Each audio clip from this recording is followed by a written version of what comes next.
एक फौजी जब वर्दी उतार कर घर लौटता है तो वह अपने साथ सिर्फ पेंशन और मेडल नहीं लाता है, बल्कि अनुशासन, यादें और महफिलों का एक खास सलीका भी लाता है। वर्दी भले ही अलमारी में टक गई हो, लेकिन शाम की वो रोल कॉल आज भी जारी है। बस अब मैदान की जगह घर का वो छोटा सा कोना है, जिसे फौजी प्यार से अपना बार कहता है। एक फौजी के लिए शराब सिर्फ एक पेय पदार्थ नहीं है, बल्कि यह उन दुर्गम पहाड़ियों, बर्फीली चोटियों और रेगिस्तान की तपती रातों में बिताए गए भाईचारे का प्रतीक है। जब वह रिटायर होकर घर आता है, तो घर के एक कोने में बना होम बार दरअसल उसकी यादों का संग्रहालय होता है। फौजी का बार आम बार जैसा नहीं होता। यहाँ हर गिलास चमकता हुआ मिलेगा, बोतलें एक कतार में होंगी और चखने स्नैक्स का इंतजाम किसी ऑपरेशन की प्लानिंग जैसा सटीक होगा।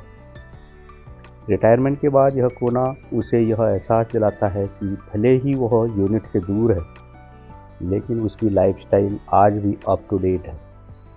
जब वह पुराने फौजी दोस्तों या रिश्तेदारों के साथ बैठता है, तो उस बार के काउंटर पर सिर्फ ड्रिंक नहीं परोसी जाती, बल्कि पुराने किस्से परोसे जाते हैं। वह सियाचिन की ठंड, बॉर्डर की पेट्रोलिंग और मैस की वो मस्ती हर घूंट के साथ एक नई कहानी जिंदा हो उठती है। सीएसडी लिकर कैंटीन एक फौजी के बार की शान होती है। कैंटीन से लाई गई वो बोतलें, यह उसके संघर्ष और देश सेवा के बदले मिले सम्मान का एक छोटा सा हिस्सा है। वह अपनी पसंद की शराब बड़े गर्व से दिखाता है, क्योंकि उसके पीछे सालों की मेहनत और बलिदान छिपा होता है। अक्सर फौज में रहते हुए जवान अपने परिवार से बहुत दूर होता है। रिटायरमेंट के बाद घर में बना यह बार उसके लिए एक सुकून की जगह बन जाता है, जहां वह कभी कभी शाम को फुर्सत के पल बिताता है। यह प्रतीक है कि अब वह ऑन ड्यूटी नहीं है और अब उसका वक्त उसके अपनों के लिए है। यह वह जगह है जहां अनुशासन और मनोरंजन का संगम होता है।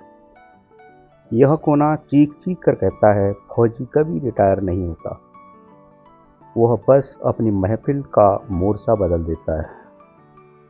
फौजियों का ड्रिंक एकदम लिमिट का होता है। कभी कभी सभी पुराने फौजी मिलकर खाना भी साथ में खा लेते हैं और फिर अपने घरों के लिए रवाना हो जाते हैं। बहुत पुरानी यादें ताज़ी हो जाती हैं। फिर सुबह में मॉर्निंग वॉक में घूमते हुए पार्क में मिल जाते हैं। बैठकर खूब बातें होती हैं, थोड़ी मस्ती भी कर लेते हैं। उसके बाद नाश्ता करना, न्यूज़पेपर पढ़ना, टीवी समाचार सुनना, कभी कभी फूलों में पानी भरना, खाकर थोड़ा आराम करके फिर इवनिंग वॉक में निकल जाना, यही एक भूतपूर्व सैनिक की दिनचर्या बन जाती है।